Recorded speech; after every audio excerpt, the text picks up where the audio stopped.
আজকে এই মহাসমাবেশে আমি সবাইকে স্বাগত জানাচ্ছি। অনুরোধ জানাবো, আসন রয়েছে, যারা একেবারে পিছনে রয়েছেন আপনারা আসন গ্রহণ করবেন।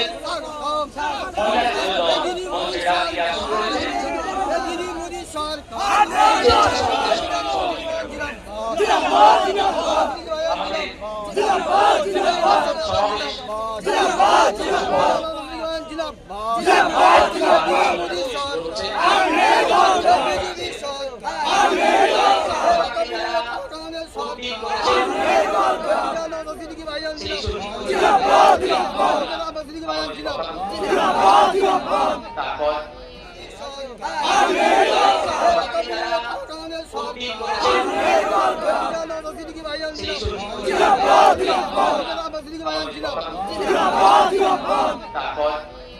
আমাদের কর্মী সমর্থকদেরকে নামিয়ে দিয়ে সেই গাড়িগুলো নামে যে মানুষদের হয়রানি করা হচ্ছে, আতঙ্ক তৈরি করা হচ্ছে, নির্যাতন করা হচ্ছে, তা বন্ধ করতে হবে।